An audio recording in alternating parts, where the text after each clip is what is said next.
Eu quero mostrar nesse vídeo por que foi necessário emitir um manifesto, por que foi necessário acabar com a poligamia entre os santos, os casamentos plurais, e mesmo sendo o mandamento do Altíssimo. A igreja precisava ser salva, e o profeta, o quarto presidente da igreja, Wilford Woodruff, sentiu que tinha que fazer algo para a igreja não ser destruída, para salvar a igreja. Vamos ver nas palavras do presidente Woodruff. O presidente Wilford Woodruff escreveu em seu diário, uma semana após ter retornado a Salt Lake City, que depois de muito sofrer, orar e consultar seus conselheiros, ele estava preparado para agir, abre aspas, em favor da salvação temporal da igreja, fecha aspas, ponto.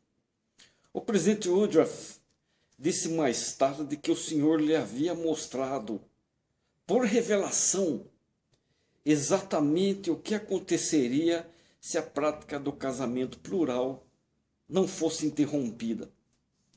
O que ele viu?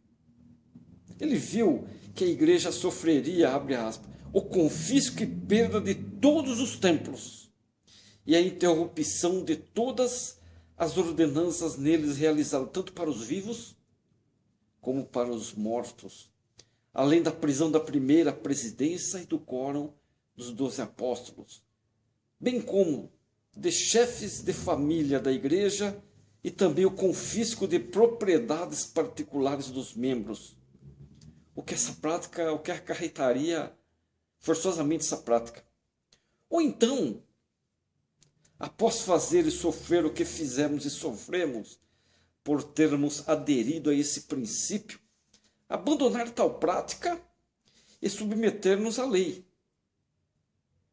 Dessa forma, permitindo que os profetas, apóstolos e pais de família permaneçam em seus lares, de modo a poderem instruir o povo e cuidar dos assuntos da igreja, deixando também os templos nas mãos dos santos, a fim de realizarem as ordenanças do Evangelho, tanto para os vivos como para os mortos. Está na Declaração Oficial 1, um documento importante na igreja. São trechos de 3 discursos também do presidente Wilford Woodruff a respeito desse manifesto que foi necessário emitir. Quando o presidente da igreja entrou em seu escritório na manhã do dia 24 de setembro do ano de 1890, ele disse ao bispo John R. Winder e o presidente George Cannon que não havia dormido muito na noite anterior. Disse que havia, abre aspas, lutado a noite inteira com o Senhor para saber o que deveria ser feito na atual situação em que se encontrava a igreja. Ponto. Uma aspa. E aqui está o resultado. Fecha essa uma aspa, disse ele, colocando alguns papéis sobre a mesa. Nele estava escrito, com exceção de algumas pequenas alterações, o que hoje é conhecido como manifesto, fecha aspas. Ele então mostrou às autoridades gerais da igreja que estavam com ele, reunidas, o documento que havia escrito. Ele mostrou esse documento que ele havia escrito para as autoridades gerais da igreja. Depois do documento ter sido aprovado por eles e preparado para a publicação, o presidente Wilford Woodruff declarou que o Senhor havia lhe mostrado claramente o que deveria fazer e que aquela era a decisão certa. No manifesto, o famoso manifesto, como ficou conhecido aquele documento, ele declarou que a igreja deixaria de pregar o casamento plural e não permitiria que qualquer pessoa praticasse esse casamento plural. Ele expressou seu firme propósito de obedecer às leis do país que proibiam o casamento plural e usar de toda a sua influência para fazer com que os membros da igreja fizessem o mesmo.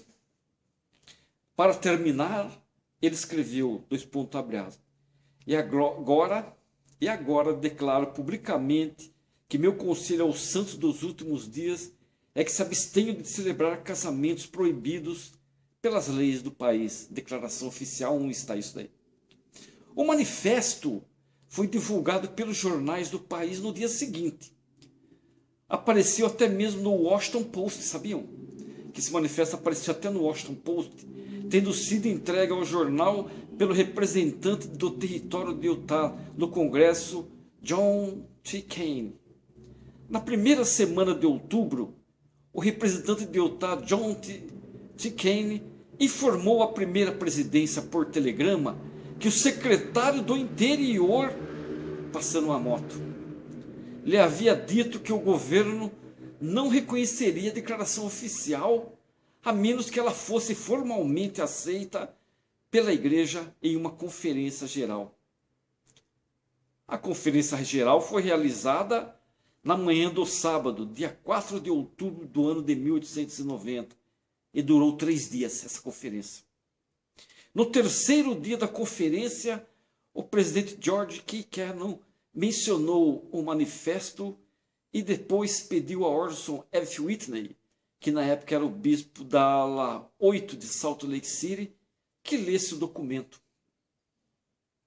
O presidente Lawrence Snow então propôs que, como os santos aceitavam e apoiavam Wilford Woodruff como presidente da Igreja de Jesus Cristo dos Santos dos Últimos Dias e como aquele que possuía as chaves seladoras, que apoiassem o manifesto, como lhes havia sido proclamado. O apoio foi unânime, todo mundo aceitou, apoiou o manifesto.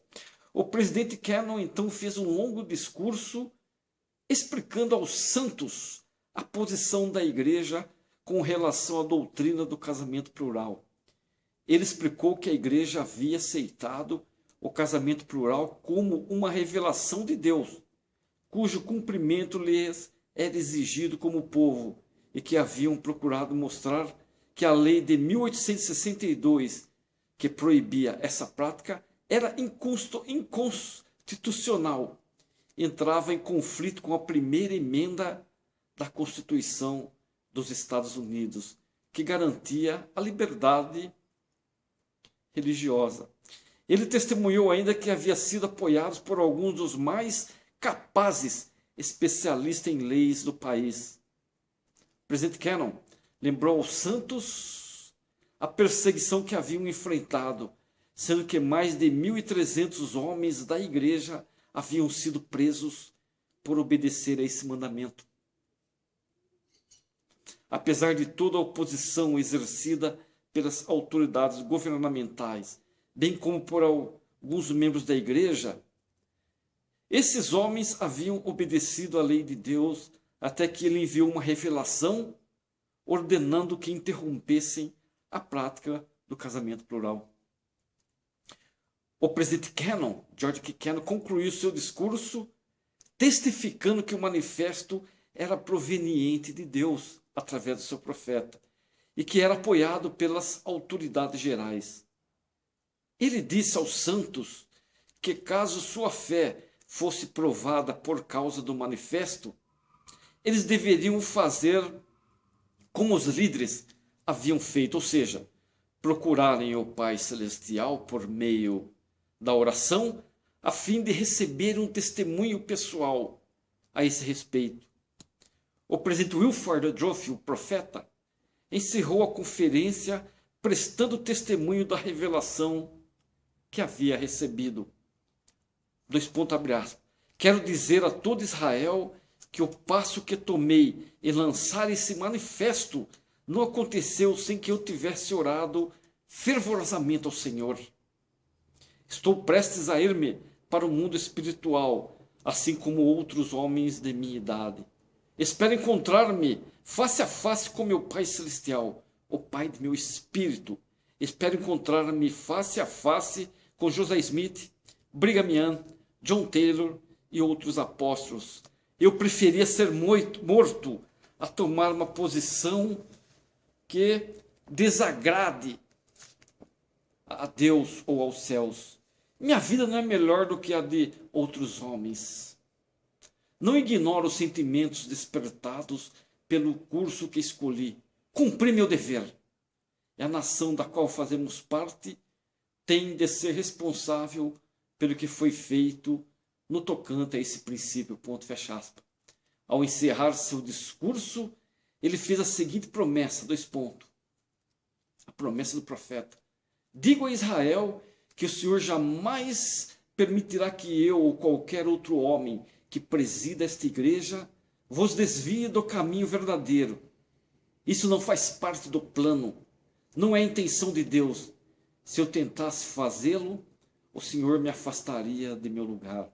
O mesmo acontecendo com qualquer outro que tentasse afastar os filhos dos homens dos oráculos de Deus e de seus deveres. Espero que vocês gostem.